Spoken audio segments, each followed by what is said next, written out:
So, I want you to try and imagine possessing so much concentrated power that the actual creator of the universe is physically forced to materialize right in front of you. Right, just completely compelled to appear. Yeah, exactly.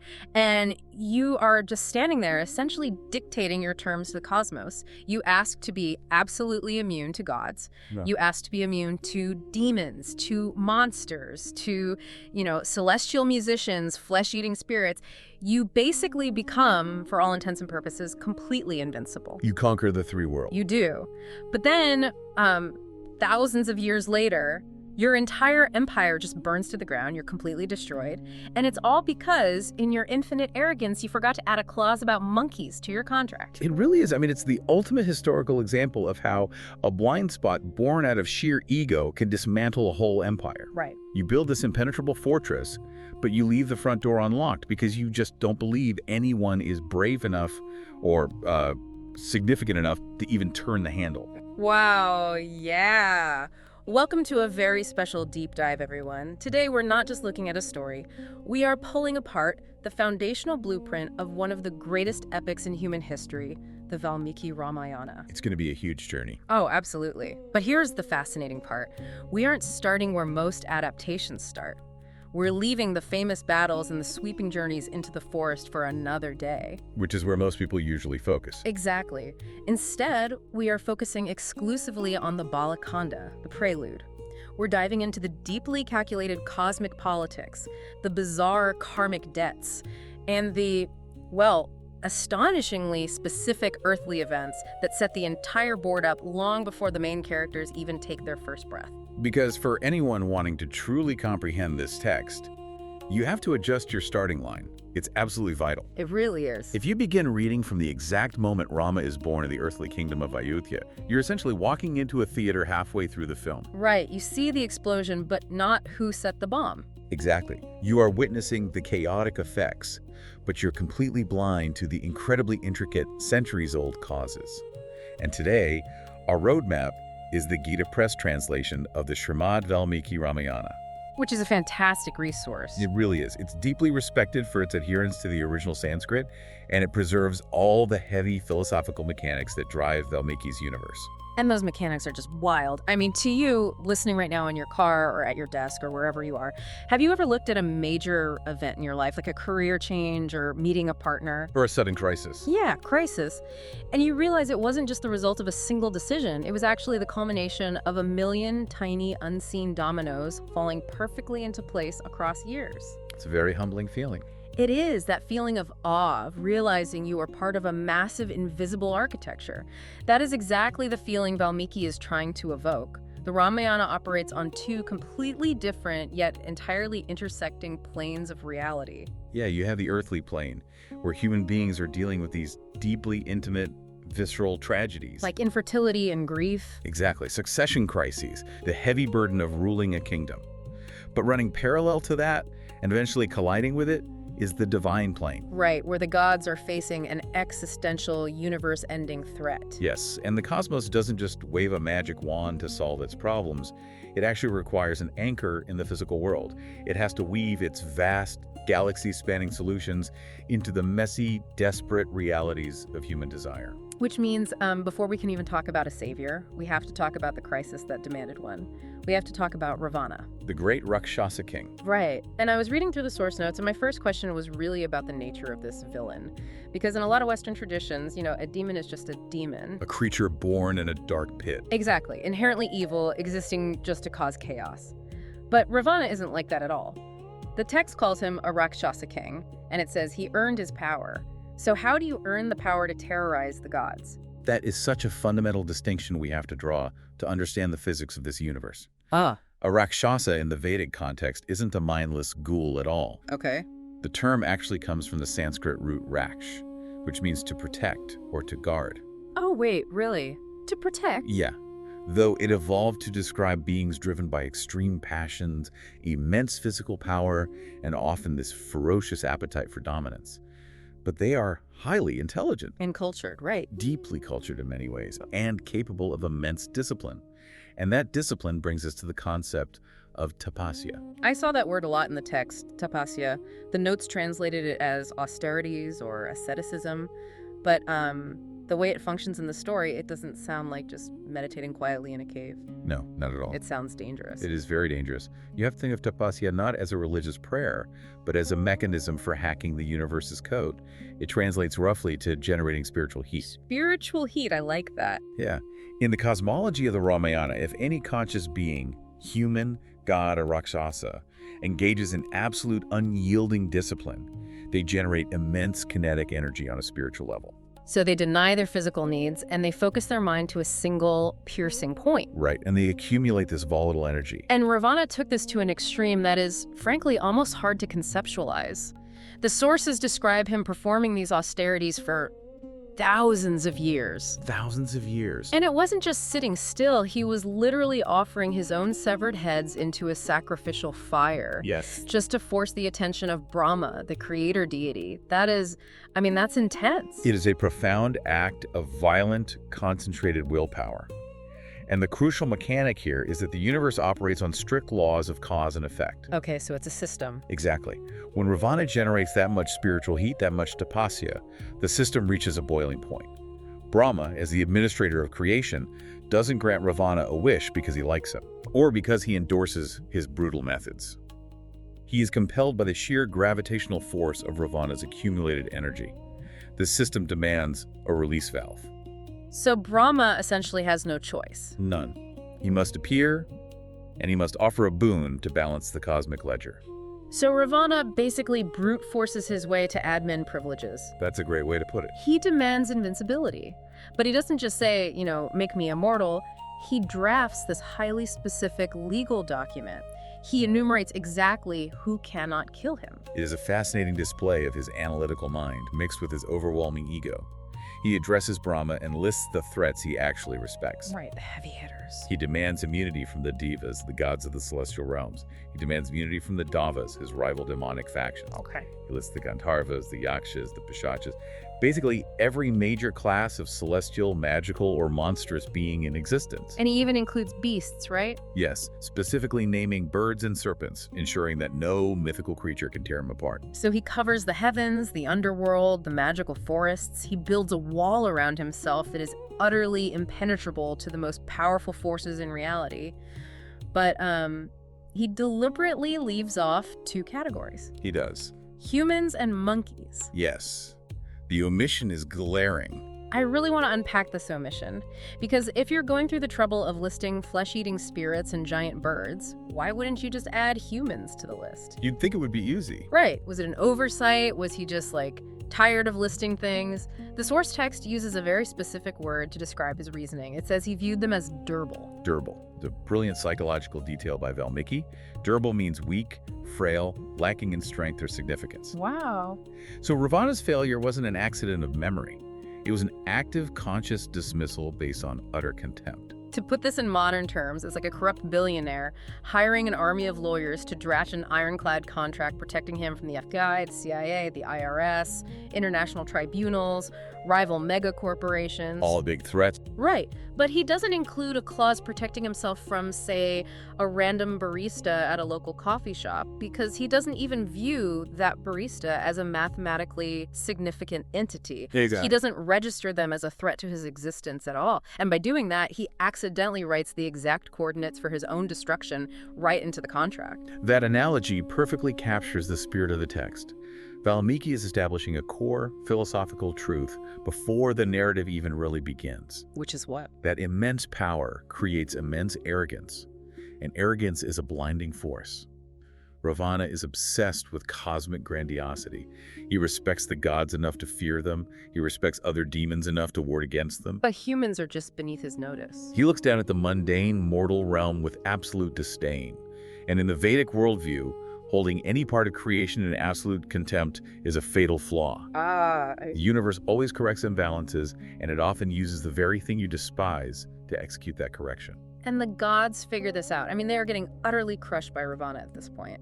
completely decimated. He's destroying the sacrifices of the sages, throwing the planets out of alignment, and ruling through sheer terror. He's destabilized the whole cosmos. So the gods retreat, they look at the contract Brahma was forced to sign, and they spot the vulnerability. They take it to Lord Vishnu, the preserver of the universe, and they essentially say, we found a glitch. A cosmic loophole. Right. Ravana's ego left a backdoor open.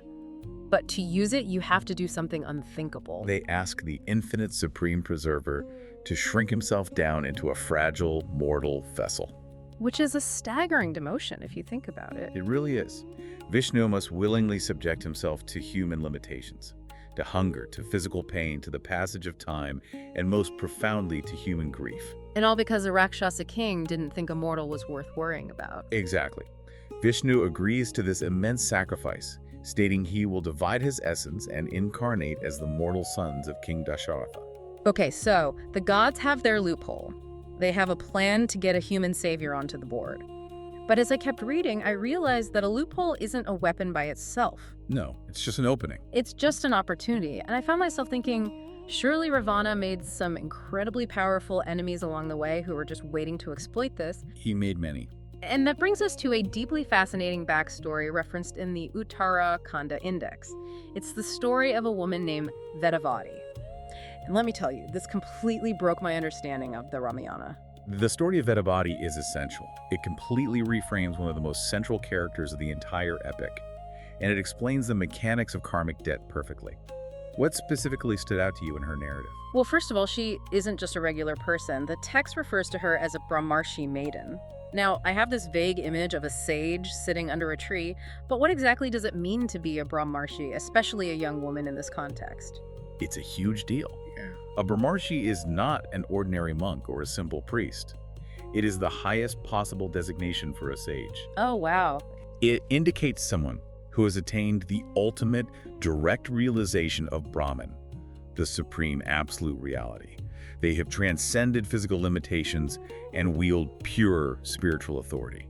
So for a young maiden to possess this level of intense, terrifying purity, it's a testament to her individual willpower. Absolutely. She was deep in a forest ashram, engaged in her own severe tapasya, accumulating her own immense spiritual heat. And then Ravana shows up.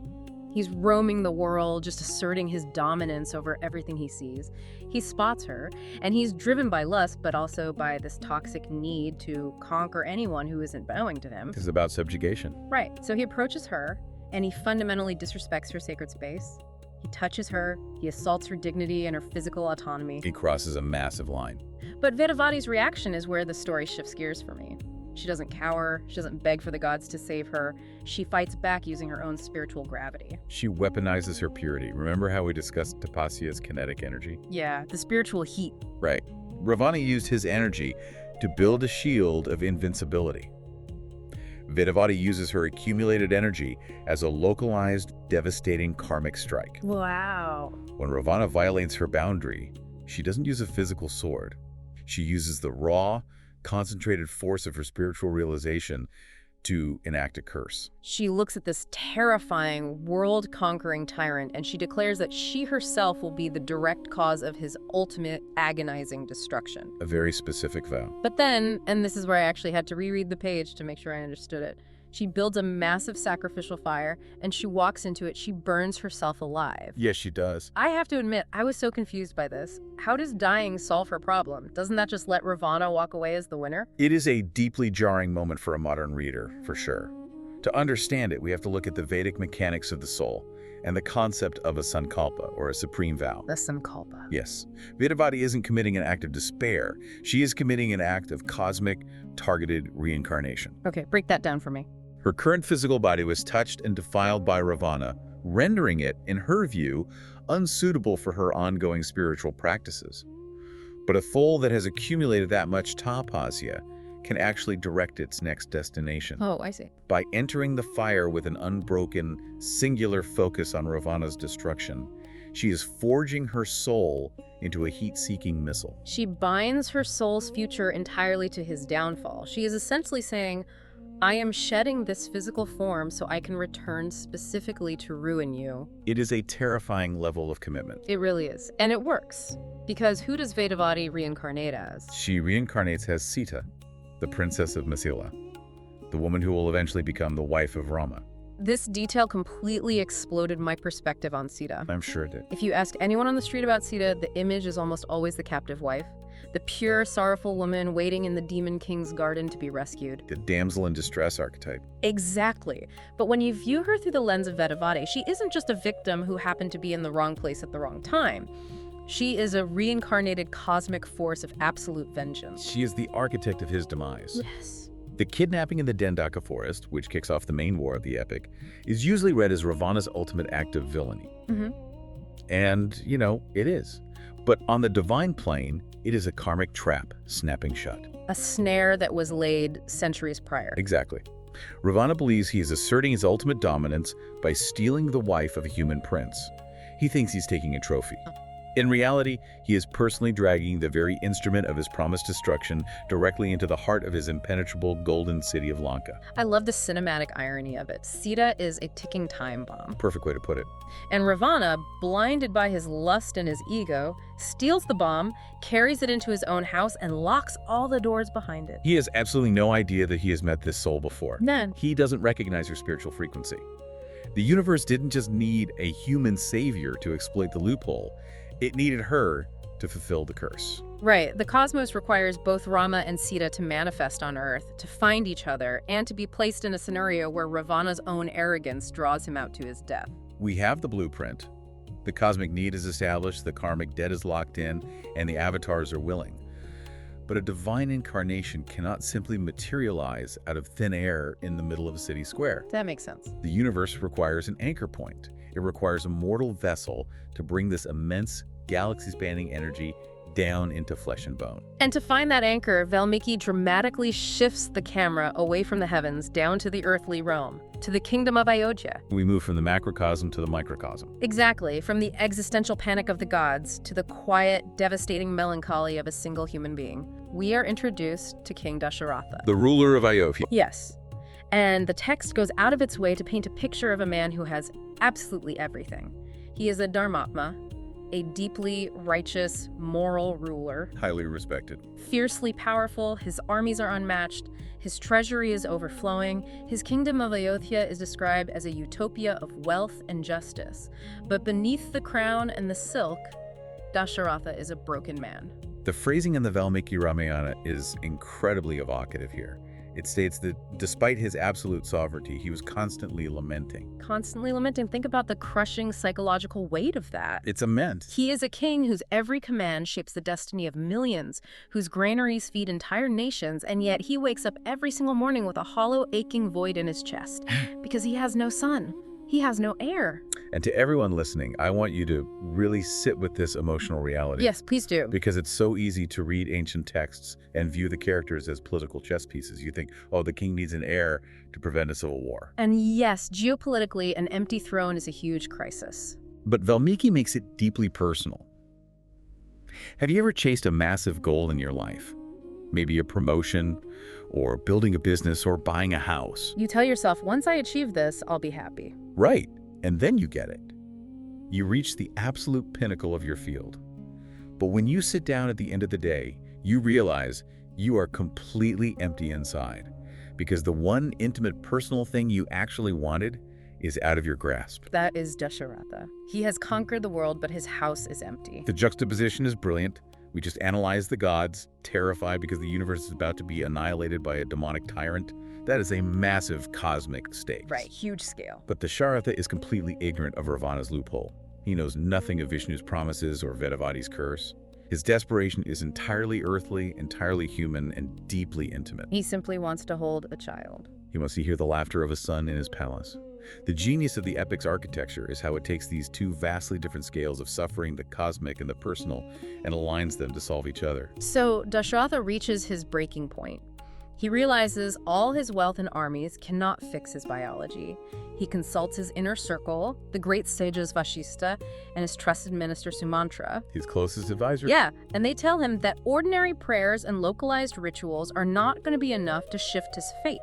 He needs to orchestrate a massive intervention. He needs to perform the Ashvamedha and specifically the Putrakameshti Yajna. 2 incredibly powerful rituals. Now, I have to ask about this. The Ashvamedha is translated as a horse sacrifice. Yes. Why a horse? Like, how does sacrificing an animal cure a king's infertility or restore cosmic balance? It is a critical question, and it really requires us to understand Vedic ritualism. Yeah. The Ashvamedha is not merely an animal sacrifice. Yeah. It is the ultimate assertion of sovereignty and a mechanism for cosmic realignment. Okay. A consecrated horse is released to wander freely for a year, followed by the king's army.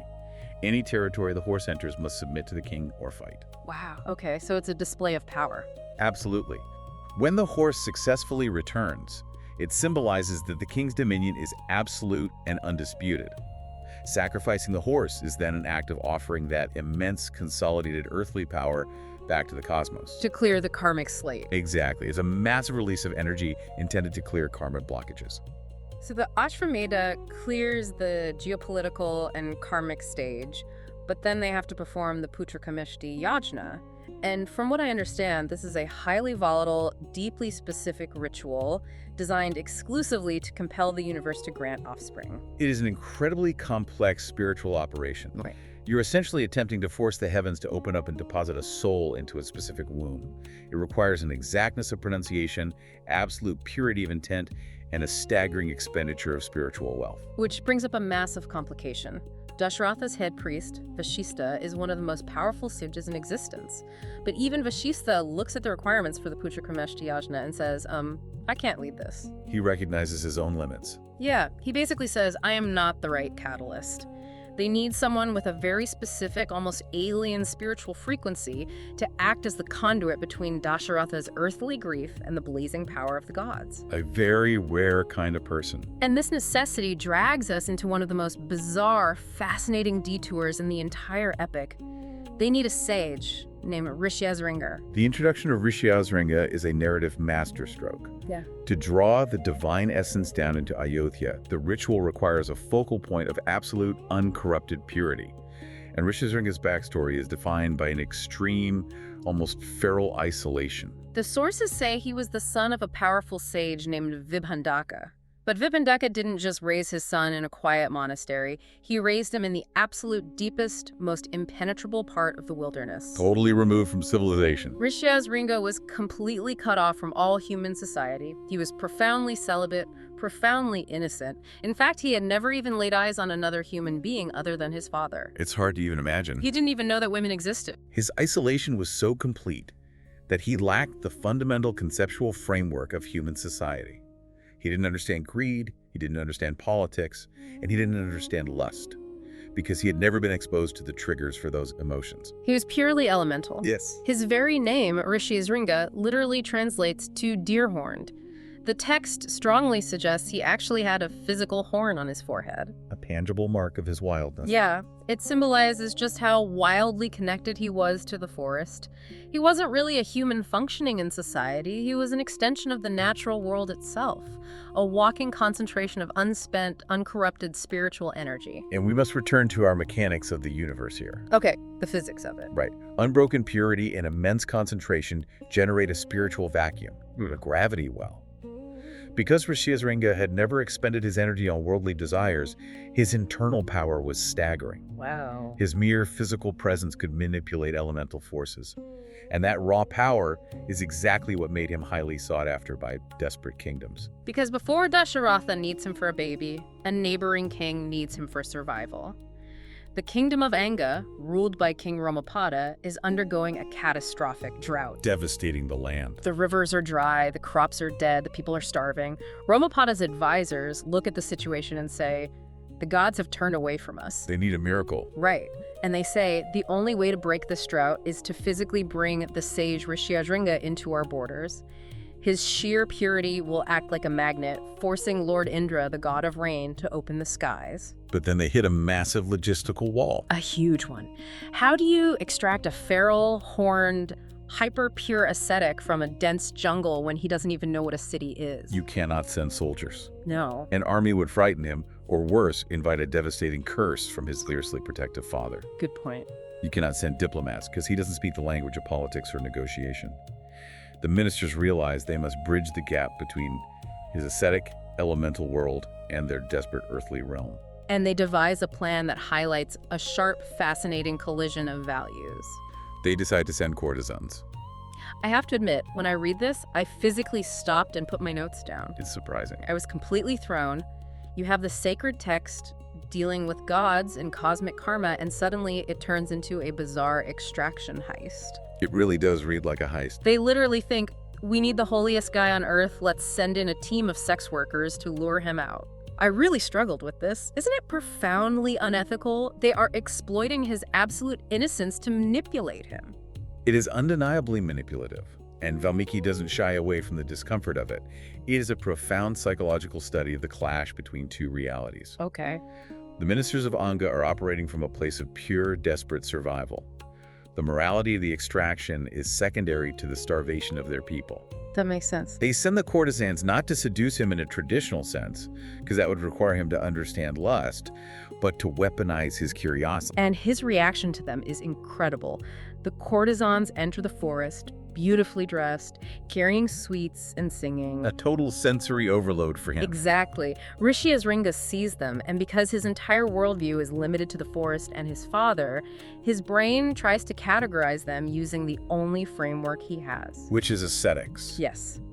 He looks at these beautiful women and assumes they are just a different, highly affectionate, very aesthetically pleasing species of forest monk. It's almost comical. He literally thinks, wow, the ascetics in this part of the woods wear such colorful robes and smell amazing. His innocence is a shield against corruption, but it's also the lever they use to move him.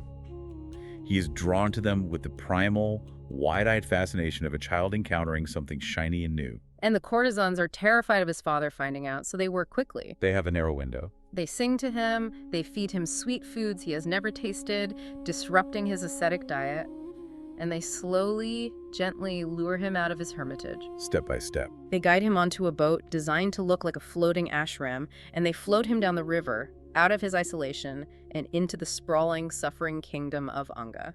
And the mechanism works flawlessly. It really does. The moment Rishyasringa's foot touches the dry, cracked soil of Anga, the atmosphere shatters. The cosmic shift happens. The absolute concentrated gravity of his purity forces the hand of the heavens. Lord Indra unleashes a torrential, life-saving downpour. The drought breaks instantly. The crops are saved. King Ramapada is overwhelmed with gratitude, but he's also a pragmatic ruler. He realizes he has a walking talisman of cosmic fortune in his city, and he refuses to let him go back to the forest. Naturally. To anchor him to human society, Ramapada offers his adopted daughter, the Princess Shanta, to Rishyasringa in marriage. That is a wild pivot. In the span of a single narrative breath, the ultimate isolated ascetic is transformed into a married householder living in a palace. It is a dizzying trajectory, but this transformation is exactly what makes him accessible to our grieving king, Dasharatha. Right, because now he can relate to human desires. Dasharatha travels to Anga. He meets with his friend Ramapada and begs for a massive favor. He needs Rishyasringa to come to Ayodhya and officiate the Putrakameshti Yajna. The pieces are finally coming together. Because Rishyasringa is the only being in existence who still possesses that terrifying spiritual gravity, but is now tethered enough to the human world to understand the desires of a king, he is the perfect living conduit. The bridge is finally built. Rishyasringa agrees. He travels to Ayodhya, and the preparations for the massive sacrifice begin. And this isn't a quick weekend ceremony, is it? Not at all. It takes a full year just to assemble the materials, construct the altars, and align the astrological timing perfectly. A full year. Wow, so the fires are lit. And this brings us to the absolute climax of the Prelude. This is the precise moment where the two planes of reality we have been tracing, the divine urgency to assassinate Ravana and the human desperation to hold a son violently, physically intersect. It's the moment of impact. We have arrived at the final, breathtaking event, the climax of the Putrakameshti Yajna. And I want to set the scene carefully, because Valmiki's imagery here is designed to overwhelm the senses. It is deeply cinematic. Imagine a massive open-air arena in Ayodhya. The sacrificial fires are roaring, leaping dozens of feet into the air. Rishyasringa, acting as the conduit, is pouring oblations of clarified butter into the frames, chanting mantras with a voice vibrating with elemental power. The tension is building. The spiritual pressure in the air is so heavy it is almost suffocating. And then the fire stops acting like a fire. The flames part. Yes.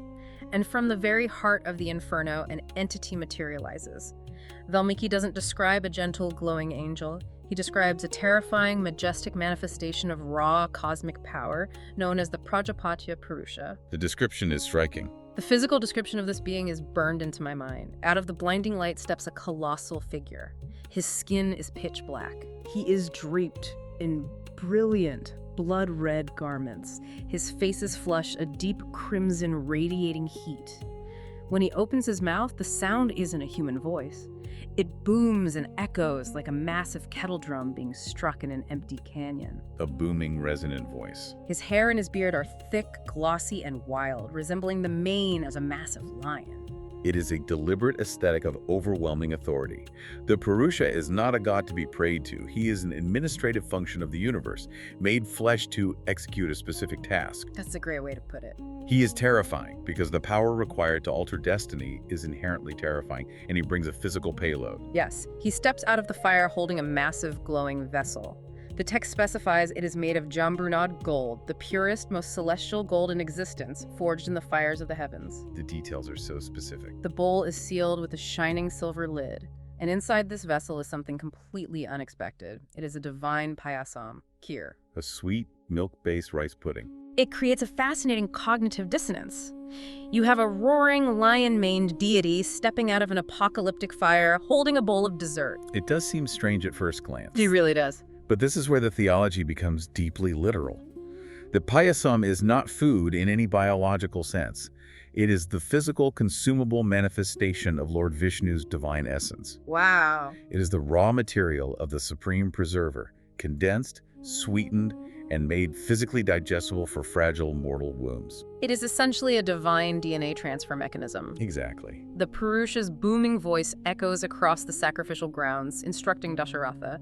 He says, "The gods are pleased, the cosmos has answered. Take this payasam, feed it to your queens. It will grant you the sons you desire." And just like that, the entity dissolves back into the roaring flames. Leaving a weeping, trembling Dasharatha holding a glowing bowl of golden pudding. And what Dasharatha does next is perhaps the most consequential mathematical calculation in the history of the world. I mean, no pressure, right? Right. He doesn't just hand the bowl over and tell his wives to share it. He must act as the architect of the next generation.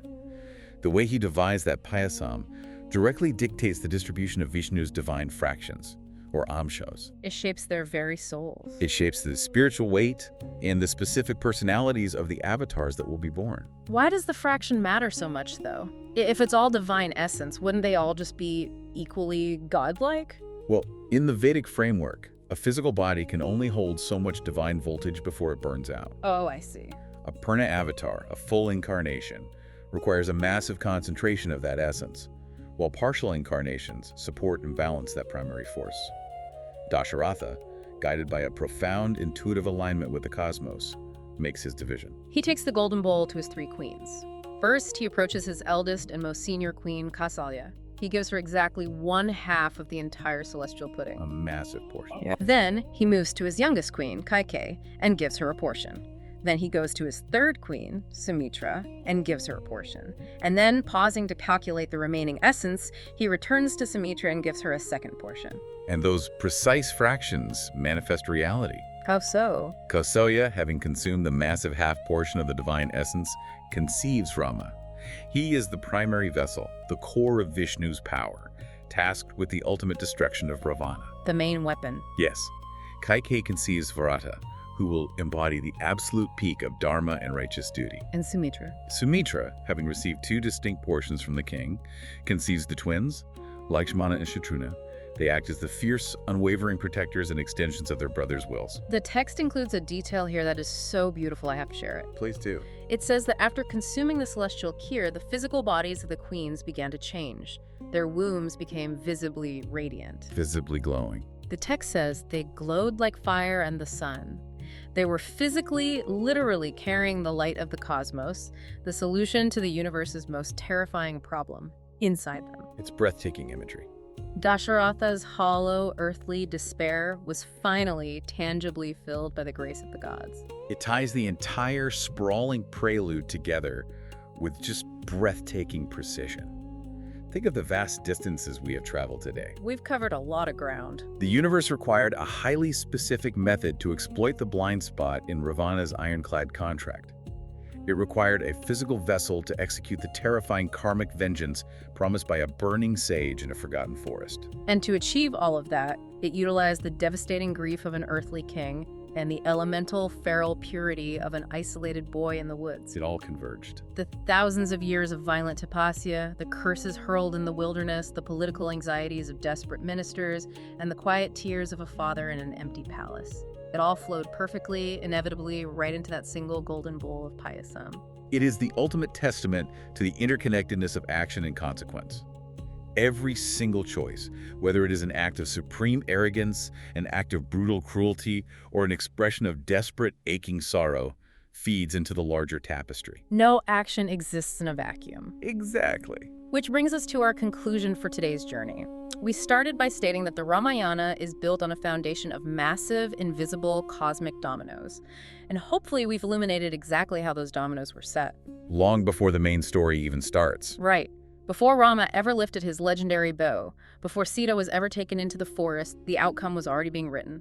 Ravana's own hubris doomed him. Vedavati laid the inescapable karmic trap. The Dasharatha's immense grief built the altar. And Rishyasringa's untainted purity lit the fire that brought the gods down to earth. And if there is one profound, provocative thought to take away from this intricate, majestic prelude, it really lies with the architect of the crisis himself, Ravana. Let's talk about him one last time. Here was a being who possessed almost infinite knowledge. He had the agonizing discipline to stand in fire for millennia. He commanded the power to dictate the terms of his own existence to the creator of the universe. An absolute powerhouse. He meticulously calculated every conceivable angle, shielding himself from the wrath of gods, the malice of demons, and the magic of spirits.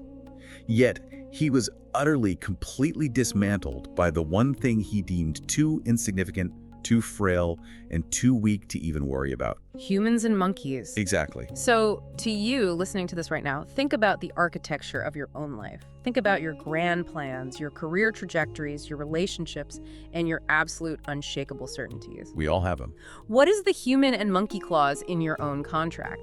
What is that small, seemingly mundane detail you are completely ignoring simply because you assume you are too smart, too insulated, or too successful to be bothered by it? It's a powerful question. Because as Valmiki teaches us, sometimes the tiniest oversight, born of our own ego, is exactly where our real story and our own unraveling or our ultimate salvation truly begins. A perfect place to leave it. Thank you for joining us on this massive journey. Keep questioning the grand design, keep exploring the hidden causes, and we'll see you on the next deep dive.